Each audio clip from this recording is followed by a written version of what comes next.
re-bienvenue. Quand on va faire pareil, c'est ça la première fois. Ici, dans le fond, dans Martin Rivet, VIP. Oui, on commence. Il n'a jamais manqué un souper, là, c'est le quatrième. Ça me semble que j'ai dit ça. Les soupers pas chers, moi je suis parti.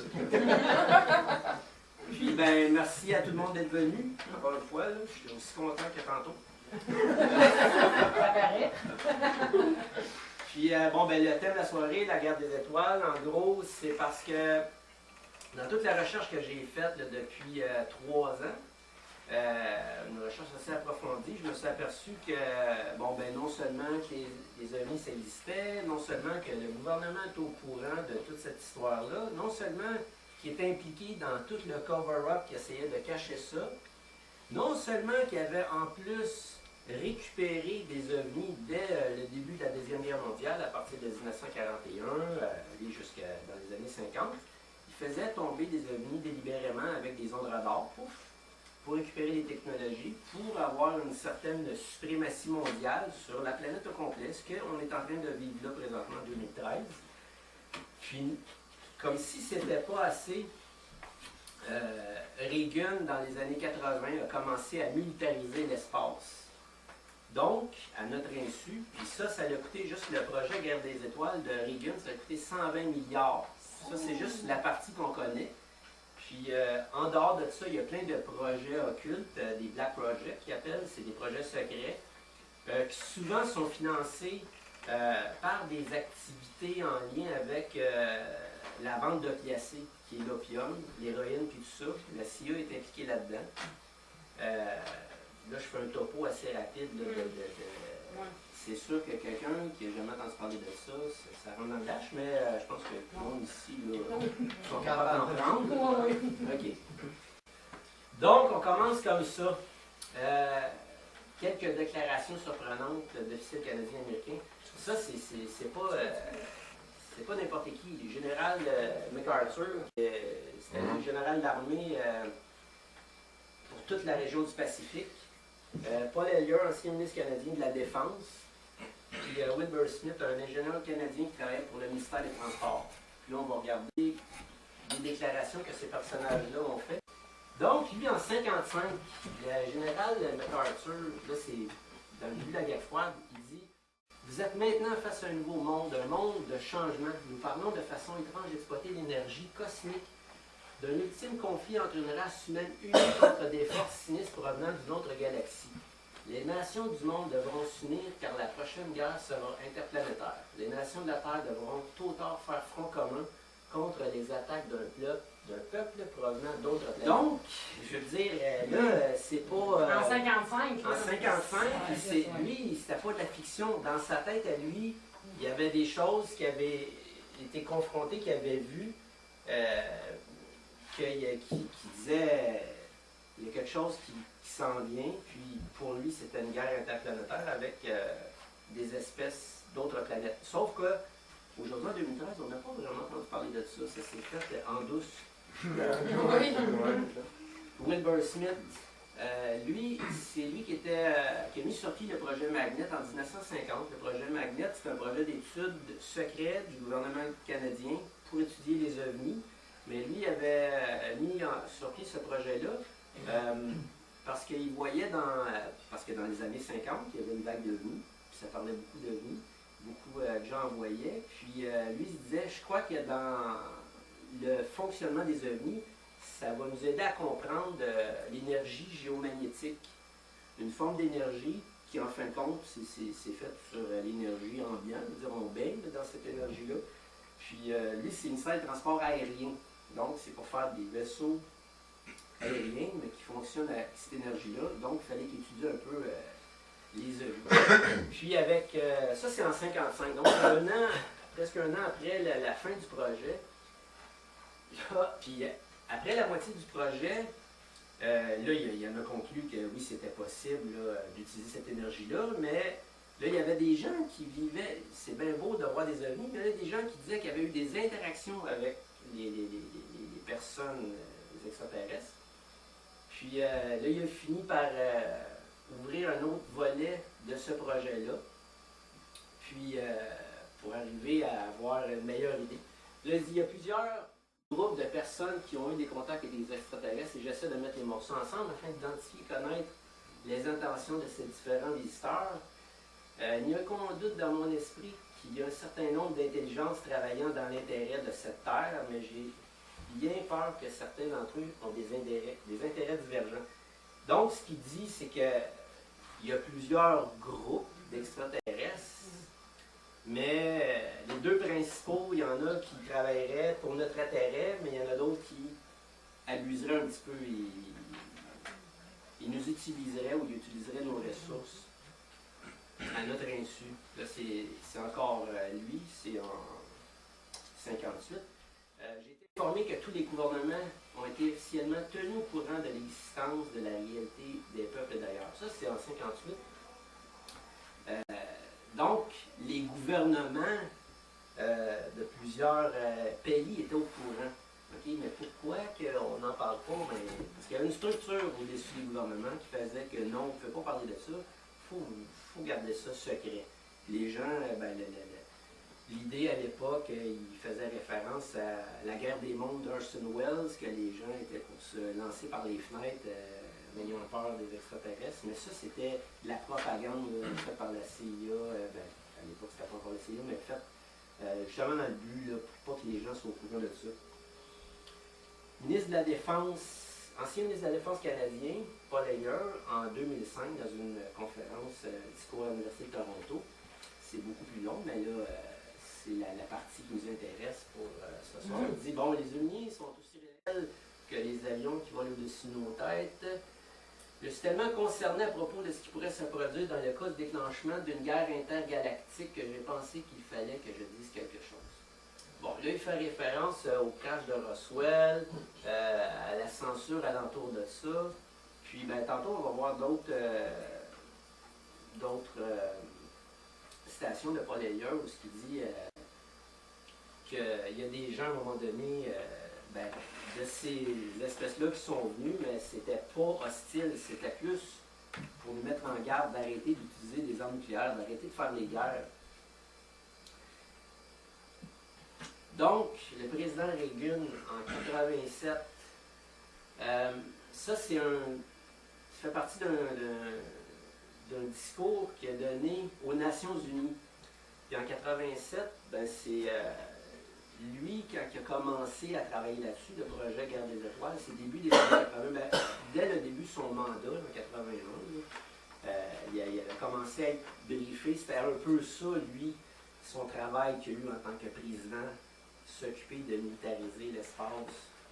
Puis, mais pour ça, ça prenait beaucoup d'argent, puis il fallait qu'il convainque les autres pays. Mais il fallait toujours que ça se fasse au niveau supérieur. Là, tu es président des États-Unis, tu peux aller jouer dans les têtes dirigeantes des autres pays. Puis là, il est aux Nations Unies. Puis, ce qu'il fait, en gros, c'est qu'il va leur faire peur. Il faut dire qu'il faut militariser l'espace parce qu'on a une menace étrangère. Donc, il faut s'unir en tant qu'humanité. Parce qu'il y a une menace étrangère. Donc, il commence. Puis, il dit... ce qu'il dit, c'est que, d'arrêter de chamoyer entre pays. Il faut s'unir un peu comme l'avait dit MacArthur avant. Il faut s'unir ensemble contre un ennemi commun. Mais il dit qu'il n'y a qu'une seule poignée d'individus qui savent la vérité à ce sujet. Puis dans les documents, justement, qui font référence à ça, c'est toujours dit que c'est important que les gens ne doivent pas être au courant. Nous autres, les gens, nous autres, on n'a pas besoin de savoir ça. Ça joue en haut, là, cette petite guéguerre-là.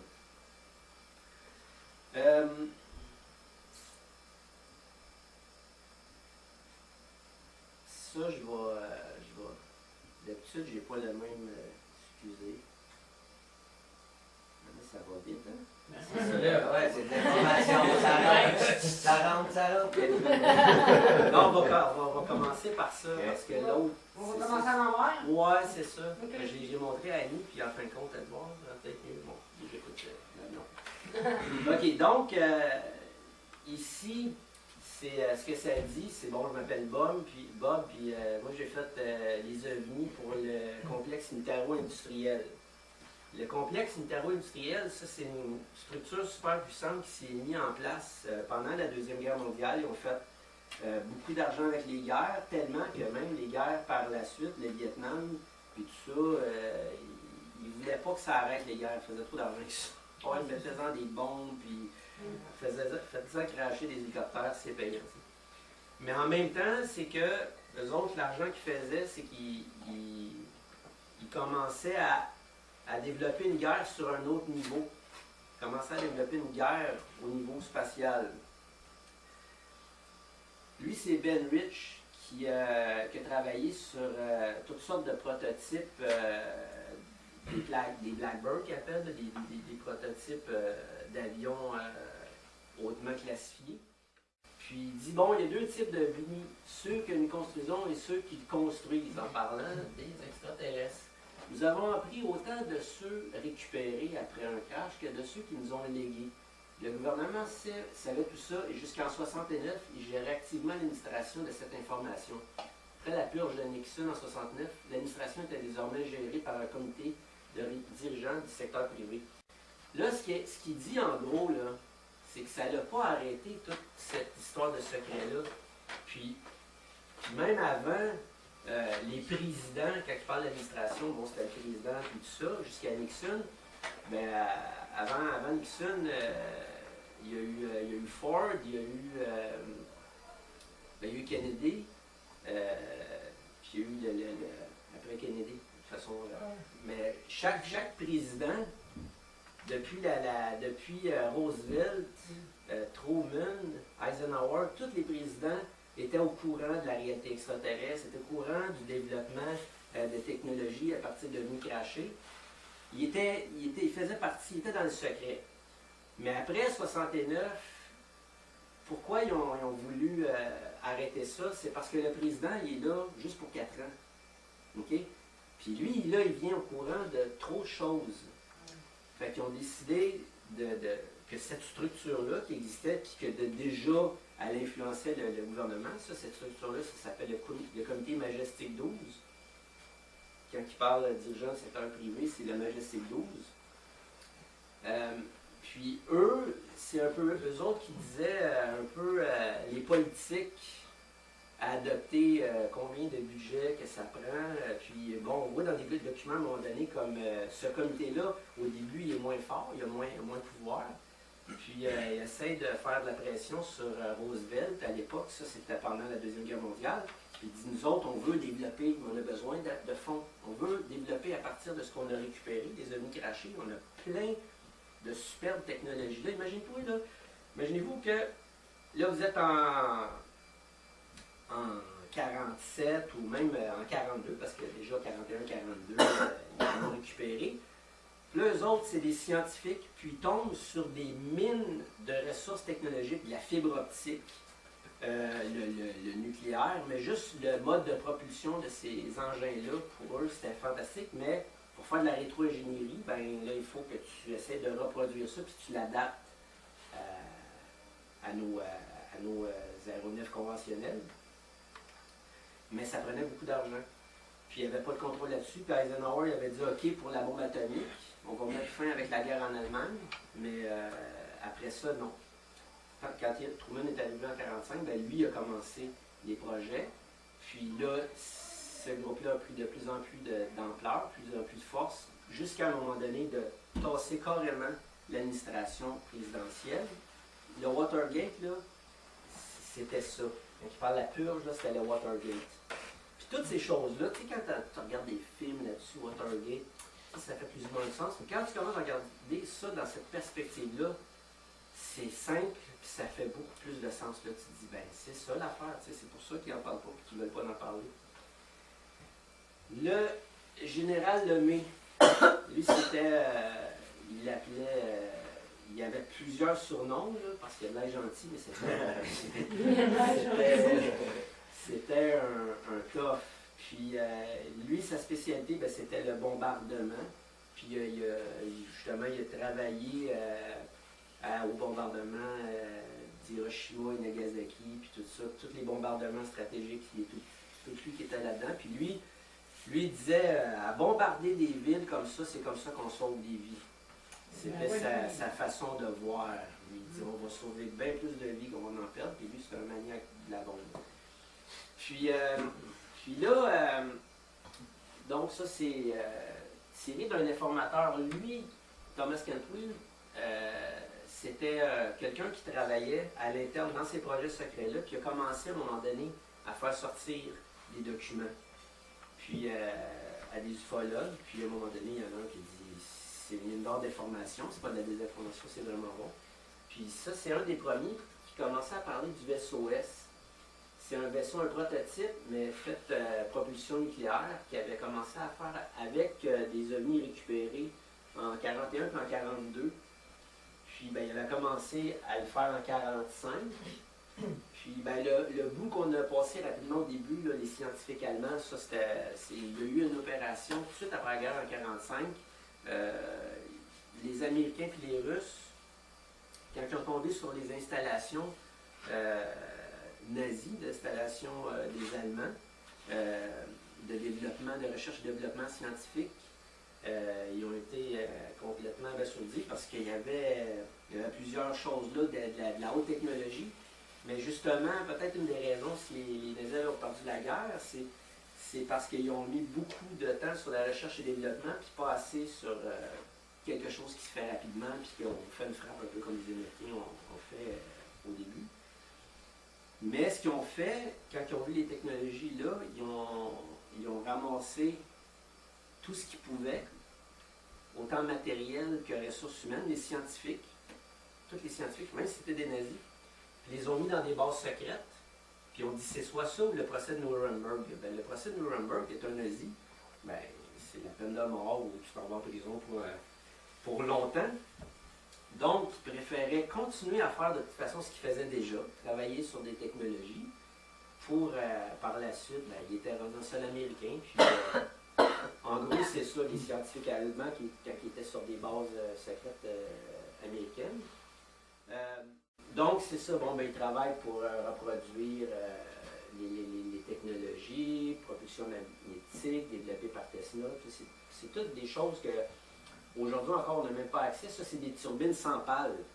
Tu sais, les avions, ça marche avec des turbines à pales. Lui, il avait développé des turbines sans pales, que c'est, niveau énergie, ben, c'est plus puissant, ça prend moins de carburant, puis... Donc, ben, l'idée de ça, c'est parce que là, il voulait faire un vaisseau, okay, pouvant aller dans l'espace, mais en même temps pouvoir avoir l'arme nucléaire. Ils ont réussi, là, ils ont fait le B2 par la suite, mais c'est ça. Donc, c'était plus tard après la guerre, là, ils ont commencé à avoir des fonds, ils étaient un petit peu plus pesants dans l'échiquier. Puis c'est pour ça qu'il avait mis lui en charge de ce projet-là, parce que lui, c'était un spécialiste du bombardement conventionnel et nucléaire. Donc, c'était de faire des aéronefs performants avec l'arme nucléaire, mais qui pouvaient aller dans l'espace. Donc, ça, c'est à partir d'un des documents du Majestic 12, là, parce que eux, il y a beaucoup de rapports qui ont fait à partir de 47. Puis dans un de ces documents-là, bon, il parle de miniaturisation de composantes, de bombes atomiques. L'objectif, ça, c'est la Commission d'énergie atomique. Puis ça, c'est la section des armes spéciales de l'Air Force.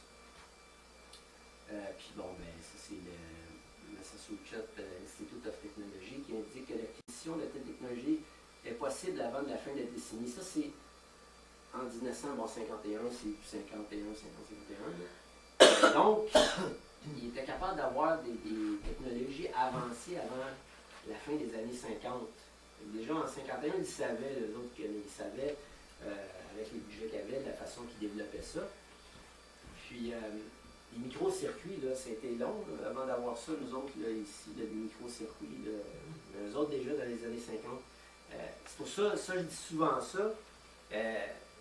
Au niveau militaire, ils sont toujours au moins 50 ans en avance sur nous autres, au niveau technologique.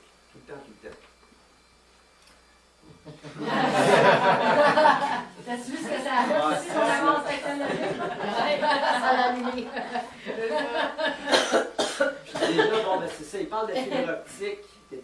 1951, fibre optique. Ça vient de sortir, Ça ça vient de un an ou sortir. Ah ouais. deux. Un an ou deux. Eux autres, puis là, il dit ça, fibre optique, C'est récent. c'est requis pour les voyages spatiaux interplanétaires. Je parle pas d'aller sur la Lune, là.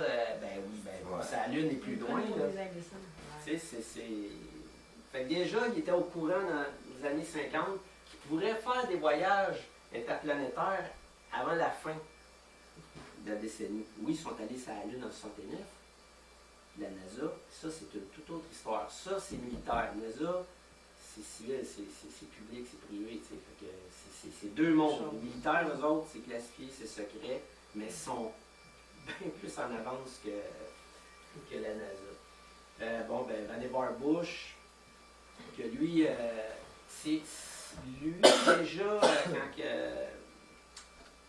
dans la Deuxième Guerre mondiale, à un moment donné, il a écrit un article scientifique, puis il expliquait en gros l'Internet. Puis au lieu d'appeler ça des courriels, il appelait ça des memex. C'est comme. Mais c'était ça. Puis, donc, il utilisait des génies pour le développement scientifique. Puis pendant toute la Deuxième Guerre mondiale, il utilisait. Ben, Einstein a travaillé dans ces projets-là. Oppenheimer, qui a fait la bombe atomique, travaillé pour eux autres, puis plusieurs autres scientifiques allemands. Toutes les plus grosses têtes pensantes, ils les utilisaient dans ces projets-là. Bon, donc c'est juste pour montrer que travailler sur des secours récupérés, encore une fois, c'est à partir des ovnis qui faisaient tomber, développaient des technologies. Mais c'est parce qu'à force d'en faire tomber, c'est que ces gens-là, ils viennent de quelque part, puis des fois les survivants, mais ils les prenaient prisonniers. Parce que les Américains, pourquoi ils faisaient ça? C'est parce qu'ils disaient, ben, voler au-dessus d'un espace, parce que souvent les ovnis, ben, la plupart du temps, étaient au-dessus de sites hautement protégés, des sites d'armement nucléaire et tout ça. Puis, mais les ovnis allaient là, ben, les extraterrestres allaient là pour justement désarmer ou pour regarder qu'est-ce qui se passe, parce que les autres, ils voyaient que l'armement nucléaire, la prolifération des ondes atomiques, ça n'avait pas de bon sens, fait que là, ils envoyaient des éclaireurs. Mais là, vu que les Américains, eux autres, ben, t'es dans un espace réservé, tu peux pas venir ici, ils se donnaient le droit de les faire tomber, puis de prendre prisonniers ceux qui capturaient. Puis c'est un peu ça Paul Ehlers qui disait, les militaires ont dû être et sont d'ailleurs toujours tellement paranoïaques qu'ils estiment qu'il est préférable d'utiliser la technologie des visiteurs pour les contraindre à se retirer plutôt que de les accueillir en tant que partenaires de développement.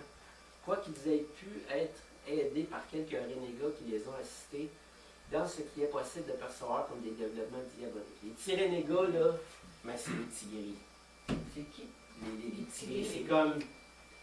Et puis sur les tigris. C'est des races d'extraterrestres qui auraient fait des pactes avec les gouvernements, puis ça remonte depuis 1909. Ah. Ils ont fait, ouais, les gens pensent que ça remonte à 54 les pactes, non, ça remonte à 1909. Après 1909, 14-18, c'est quoi? C'est la Première Guerre mondiale. Oui. Là, tu passes de la charrette à bœuf avec des tanks. D'une shot, pouf! Ouais. Il y a eu des sauts technologiques Ouais. là, à chaque... Puis les avancées technologiques, oui, Sont il y en a monstrueuses, eu. là. C'est ça qu'il disait tantôt, Ben Rich. Il dit il y en a qui nous ont légué, puis il y en a qu'on a récupéré. OK? Il y a eu de l'aide d'une certaine race, mais cette race-là, c'est parce que les pactes qu'ils ont fait, ils les ont fait avec les bons. Ils les ont fait avec les méchants. C'est une façon simple de voir ça. Là. Puis c'est un petit peu ça qu'il dit. C'est encourageant. Puis ben, ils ont voulu à un moment donné sortir de ce pacte-là, puis ils ont commencé à les attaquer. Ça, c'est une autre histoire, mais ça fait un peu partie de ça, parce que la guerre qu'ils font, c'est contre eux. C'est contre la race qui ont fait un pacte avec, puis à un moment donné, eux, ils faisaient des enlèvements, ils faisaient de la manipulation génétique, ils implantaient des embryons, ils venaient chercher le fœtus, ils faisaient du clonage, il y en a qui ne faisaient pas. Puis à un moment donné, mais le gouvernement il a dit, ben, vous êtes un petit peu en dehors du pacte qu'on s'était dit, là, vous exagérez peut-être un petit peu, là. Puis eux autres, ben, vu qu'ils étaient bien avance technologiquement, ils ont dit non, tu nous laisses faire ou on t'écrase comme une fourmi. Puis eux, ben, ils ont commencé à justement s'armer pour se défendre contre. C'est un peu comme si que, le meilleur exemple que je pourrais donner, là, on a plein de choix dans la vie. Toi, tu vas faire de l'argent vite. Bon, ben, tu vas te mettre ami avec des gens de la mafia. Ben, qu'est-ce, à long, je veux dire, dans l'environnement que tu vas être, peut-être que finalement, tu vas te retrouver, que ça va peut-être pas tout le temps bien aller dans ta vie. Tu vas peut-être faire de l'argent rapidement, mais tu sais, tu vas peut-être. Peut-être perdre des doigts. Ouais, c'est ça. C'est pas utile. Ouais. Donc, c'est un peu ça. Ils ont voulu gagner du pouvoir vite, mais ils s'en ont mordu les doigts un peu après. Donc, le projet Garde des étoiles du président Reagan, il est à l'heure, Yannick. Ouais, Yannick, tu vas faire son temps. Nomette, elle, c'est la secrétaire qui s'occupe de ça. Puis là, ça, c'est le VIP au bout de la table qui fait la facture. Ben, bonne ça. Donc, au début des années 80, Edward Teller, le père de la bombache, envoie une lettre de 5 pages au président Reagan où il est question d'un projet d'armement spatial. Edward Teller faisait partie du Majestic 12. Le Majestic 12, c'était eux qui tiraient les ficelles sur ceux qui étaient au pouvoir. Lui, il venait d'être élu président. Là, il fait peur. C'est de là qu'en 87, comme on l'a vu tantôt, pour se prendre dans le temps, c'est pas grave. Quand il est arrivé aux Nations Unies, il a dit « Ouh, il faut s'armer, on a des méchants qui veulent nous exterminer. » Ça part de lui. Ça, c'est bon, ben, c'est une partie de la lettre, on ne va pas toute la lire au complet, mais ça donne, ça, la lettre commence comme ça. Edward Teller envoie une lettre au président Reagan, 81, début de son mandat. J'aimerais vous informer d'une réelle et dangereuse situation qui ne menace pas seulement que nous, le monde, mais notre existence même en tant que race. Depuis plus de 40 ans, là, donc, 81, ça veut dire 1941, OK? Ouais. Depuis plus de 40 ans, j'ai été impliqué dans le développement de technologies avancées pour la défense de ce pays, lesquelles peuvent assurer notre sécurité, notre liberté et notre gouvernement d'attaques surprises. Comme vous avez pu le constater, le département de la Défense a mis sur pied plusieurs programmes de défense spatiale à grande échelle et à grand coût. Mais il y a présentement quelque chose d'inquiétant dont je voudrais vous informer. Une menace plus grande que la course aux armements nucléaires existe. Parce que là, c'était la guerre froide avec l'Union soviétique. Elle ne provient pas de la Terre, mais provient de l'espace. L'agent de destruction massive, ça, c'est la meilleure façon que j'ai pu traduire ça, mais c'était ça qu'il disait. Ne voit aucune autre option que la destruction ultime de notre civilisation et de notre mode de vie tel que nous connaissons. Quand tu as une espèce qui veut anéantir toute ta civilisation, parce que tu as fait de quoi grave, là, Ouais, je c'est veux ça. dire, ouf, c'est pas, Ouais, on va aller te casser les tu l'as pas dents, juste là, envoyé c'est on chier. va, on va pas juste anéantir envoyé la chier. planète au Pas de la complet, petite là. menace. C'est pas la petite menace. Oh non, c'est ça. C'est pas de la petite C'est menace. pas comme, eux autres, ils ont joué à ça, là, tu sais, on s'entend, là. Donc, il dit, j'aimerais amener à votre attention l'importance du secret absolu. Donc, encore une fois, si on va dans ça dans les documents, ne parle pas de ça à personne. Ben, pas Il sûr va qu'il te n'y a pas traiter de besoin de fou. savoir. Non, mais non, c'est pour pas que nous, on soit au courant. Nous, on est taxés. Ils ont tout le temps mis le peuple pour C'est ça. pouvoir. Sur les raisons réelles de la défense spatiale. Donc, bon, on va le voir par après, ça c'est correct. Ce qui est en jeu n'est pas seulement la prévention d'une défaite, mais la prévention d'une guerre cosmique. Hein? Une surveillance continue, ça, bon, j'ai coupé des bouts, là. Ça, c'est la NRO. La NSA, eux autres, tout l'espionnage se fait vers la Terre, puis la NRO, eux autres, ça fait vers l'espace. Les NRO, c'est des satellites qui envoient, puis ils regardent tout ce qui vient de l'espace. Les profondeurs de l'espace demeurent une autre priorité. En préparant des véhicules spatiaux comme APA, l'objectif premier sera de donner à ces APA l'apparence d'un véhicule spatial qui fonctionne comme des vrais. Ça, j'ai souligné ça, parce que là, on est en 81, je dis. Ouais. Puis déjà, ils ont des véhicules spatiaux qui fonctionnent. OK, mais il dit là, il faut en faire plus.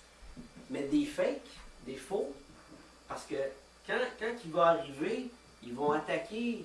Tu sais, il va en avoir tellement. Puis souvent, des ovnis qu'on voit, c'en est. Puis ben là, je l'ai pas mis là-dedans. Puis là, il donne toute la destruction. En fin de compte, dans sa lettre, c'est comme de 5 pages. C'est la recette de la guerre des étoiles. C'est ceux-là que Reagan puis tout le reste vont appliquer par la suite. Puis dans les appâts, beaucoup c'est des ovnis triangulaires. Je sais pas, tu as déjà entendu parler des ovnis triangulaires? Non? Les avions triangulaires. Ouais, ben ça c'est d'autres technologies. Non, C'est c'est quoi? des ovnis là, que les gens ils voient, puis c'est C'est Ouais, super. c'est ça. Comme un triangle. dans le fond. Ouais, c'est un triangle. En gros, c'est ça. Mais il y en a beaucoup là-dedans que ça fait juste flotter, il n'y a rien là-dedans. C'est Ok. juste faire à croire que, bon... Ah, j'ai vu un c'est ovni. ça. Ouais, ben ça vient d'en bas. Mais d'en haut aussi, eux autres, Ok. ils disent, il y a des vaisseaux, peut-être que ça protège. Hmm. La troisième possibilité, non la moindre, est de nous préparer à des représailles de l'ennemi en détruisant leurs véhicules spatiaux. Donc, ça prend des armes à longue portée Pour pouvoir les détruire. puis pour détruire des véhicules spatiaux de notre race. Ça prend pas. Tu fais pas ça avec une 22. Ça va peut-être ça. Non. Slingshot, peut-être, ça marche peut-être. Ouais, c'est ça. Avec les roches à monsieur. là. Donc, moi, ça prend un gros slingshot dans son cas. Ouais. Ceux-là. Donc, déjà en 82, un autre général, Hartinger, il dit l'établissement d'un commandement spatial est une étape importante dans l'évolution des opérations militaires spatiales. L'espace est un lieu comme la terre, la mer et les airs, un théâtre opérationnel. Il ne s'agissait que d'une question de temps avant que l'espace ne soit traité comme tel. Donc, il dit qu'en 82, c'est à ce moment-là que lui a eu le go pour faire un commandement spatial. On a entendu parler de ça, le général Untel? Non, on n'a pas vraiment parlé. Non. Commandement spatial. Ben lui, il s'est ouvert la trappe, puis ça a été pris dans un journal, puis après ça, quand tu poses des questions, ben là, il change de sujet, parce qu'il a comme trop Ils parlé. sont bons patineurs. Hein. Puis ça, des références à Wikipédia, j'en ai pas trop, mais celle-là, je l'ai mis parce Tu que... ne crois pas, Wikipédia? Ou... c'est parce que quand tu fais de la recherche à l'université, ils disent de pas prendre ça parce que n'importe qui peut écrire n'importe quoi là-dessus. OK. Ce qui est vrai, OK. sauf que quand tu veux savoir ce qui se dit dans le plus conventionnel, Oui. tu regardes Wikipédia, ils vont pas parler d'ovnis d'extraterrestres, Non, non. quoique des fois ils vont en parler, mais c'est pour le discréditer. OK. Donc, c'est pour montrer que ce qui montre aux gens de ce que c'est l'initiative de défense stratégique ou le projet Guerre des étoiles, dans le fond, qui était lancé en 83 par Reagan durant la guerre froide à cause d'une poussée soviétique depuis les années 70. Puis pour les États-Unis de rester inviolables, invincibles, blablabla. Mais c'est juste des petits satellites dont le rôle détection et destruction de missiles balistiques lancés contre les États-Unis pour contrer l'horrible menace des missiles soviétiques. C'est peut-être qu'ils mettent les soviétiques ou les C'est Russes d'actualité, en cause. ça? Ouais. Toujours qu'ils mettent c'est eux autres ça en le cause. programme Star Wars. Fait qu'ils ne parlent pas qu'ils sont en guerre contre d'autres espèces parce qu'ils les On ont parle des soviétiques. volés. Là. Non, mais c'est ça. Donc, j'ai vu un document que c'est un agent de renseignement qui dit ça, la guerre froide, c'est un prétexte justement qui a été donné au grand public comme cover-up pour la vraie histoire. Tu sais. Donc, nous autres, on a gobé Du l'histoire cash. du communisme. Oui. Bon, là,